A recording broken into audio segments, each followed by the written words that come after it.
We are now at the grave of the most famous Praguer in the world, Franz Kafka. It might seem like a grim place to start an otherwise cheerful video, but we are here for a reason. Franz Kafka shared an important wisdom about Prague with us. Prague won't let you go. This dear mother has claws. You would have to surrender or set it on fire on both ends, Prague Castle and Vyšehrad, and then make a run for it. And that is precisely what we are gonna be doing today.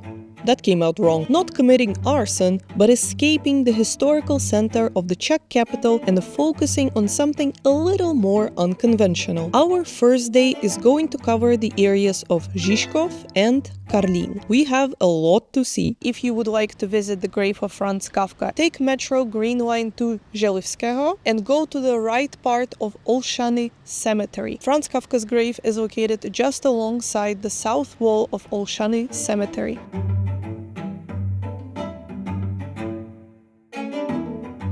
A 30-minute walk through the cemetery and Žižkov neighborhood will bring you to the hub of the local life, Jiřího Poděbrad.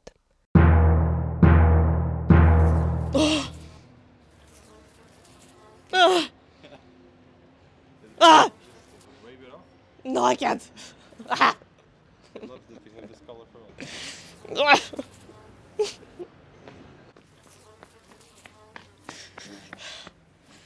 No. Let's geek out and talk about this impressive architectural masterpiece, the Church of the Most Sacred Heart of Our Lord, built for 1000 years anniversary since the death of the main Czech patron saint, Saint Wenceslas.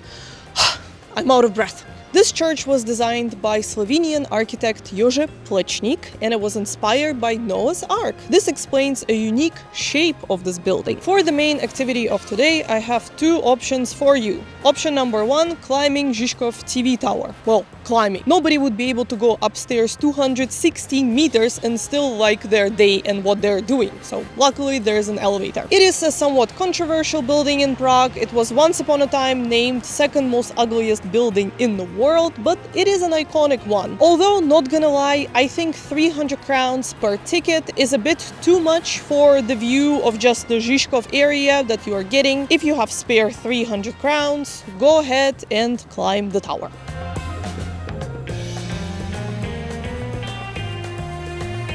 Option number two is one of Prague's only free museums. As a relatively small country at the heart of Europe, Czechia had dealt with its fair share of wars and military occupations, so there is a lot to learn here. The museum has several floors and exhibits have explanations in English. Parts of that exhibition were quite immersive.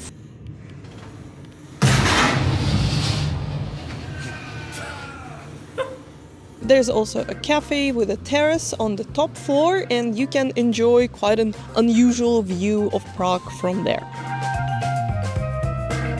You will find this museum at the bottom of Vítkov Hill, which we also recommend checking out for a nice view of the city.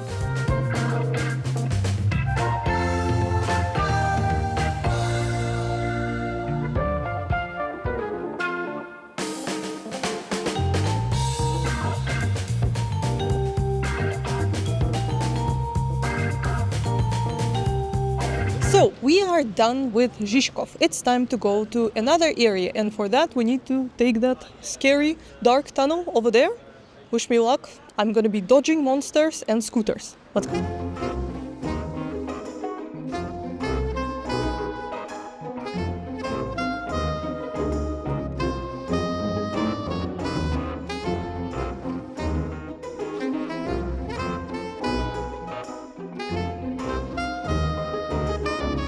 Ta-da! We are in Karlín.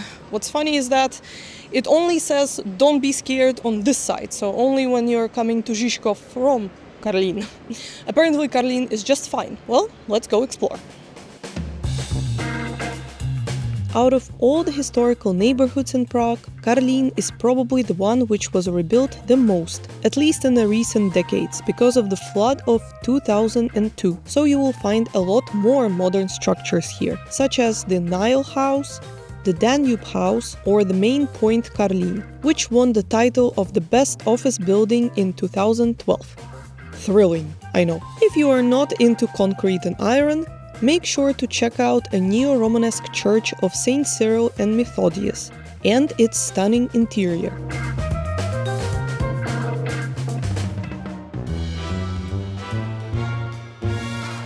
Right now we are next to one of the newest statues in Prague.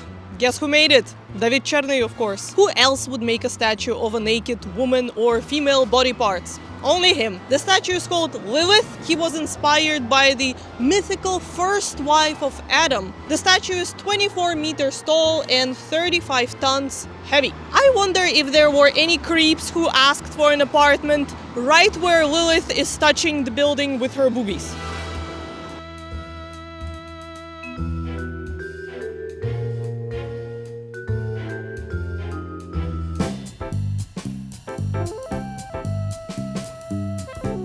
Karlin also has farmers markets and other weekend events that can be cool to attend.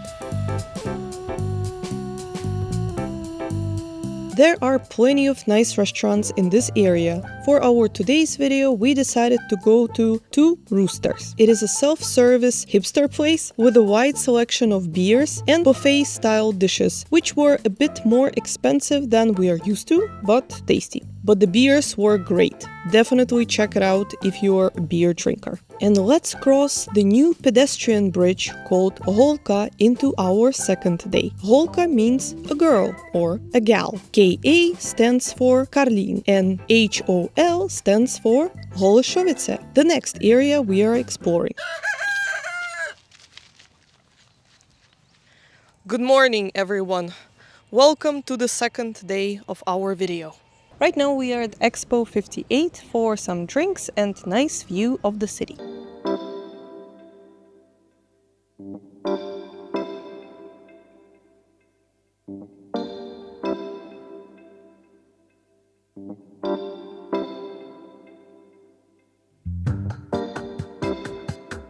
If you have seen our video about Holešovice neighborhood, the hipster paradise of Prague, you know that there's a lot to see in this area. Plus, we wanted to show you some other places which are also close to Holešovice in this video. So we are gonna approach day 2 slightly differently. We're gonna give you a bunch of ideas and you can decide based on your personal preferences and also the weather. Let us know in the comments which one of those you will put on your bucket list. We will start with a place that we briefly mentioned on our channel before but never properly showed it to you guys, and it is Doc's Contemporary Art Museum. Very thematically for our video, they had an exhibition dedicated to Franz Kafka there.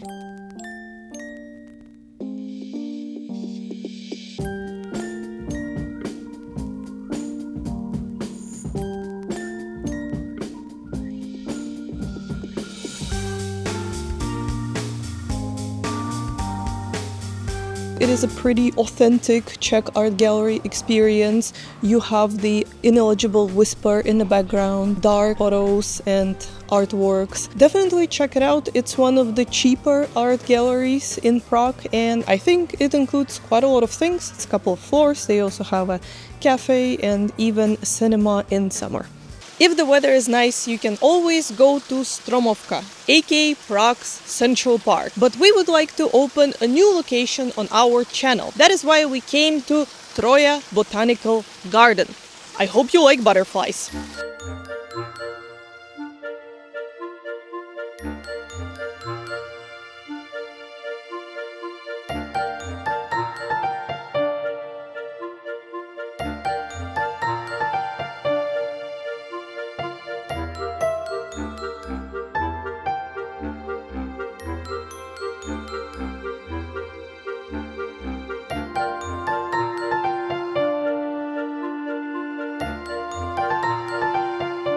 The outdoor gardens are open daily all year round, and Fata Morgana greenhouse is only closed on Mondays.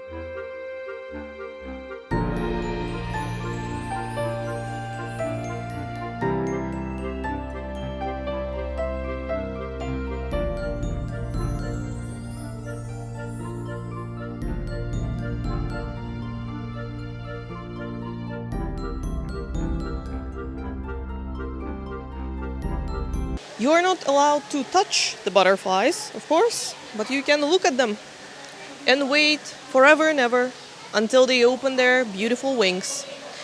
And they will pee for you occasionally. I swear to God, I saw this very butterfly pee like 3 seconds ago.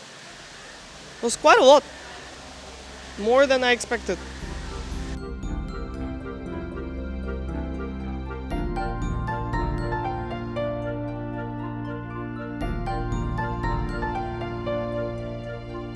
Little warning, guys, it might take you a long while if you want to go through all of the botanical gardens. It took us around 3 hours to go through the whole complex, so it is definitely a half-a-day adventure. We made it! Haha!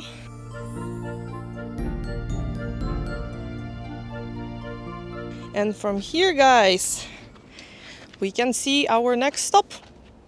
Take a look.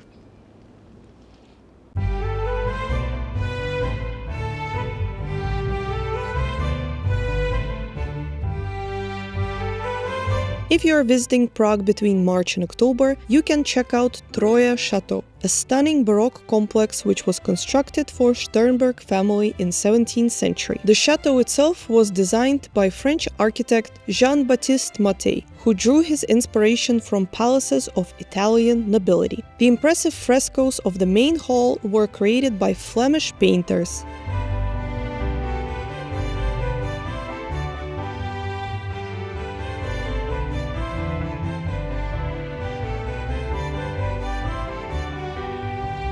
The staircase of the chateau deserves special attention. It was designed as a standalone Baroque theater and portrays the fall to Tartarus. Giants, the sons of goddess Gaia, were imprisoned there by Zeus. Here they are, yelling from the abyss. The gardens of Troje Chateau also have artworks hidden in them. Of course, we had to include Letna Garden into our list. Hardly a hidden gem today, we still love this park for its unique sights, beloved beer garden, and breathtaking views of the city. Just look at all of that.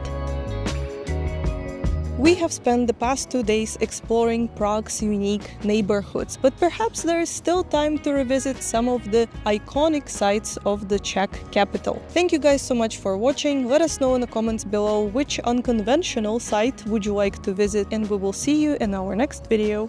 Bye!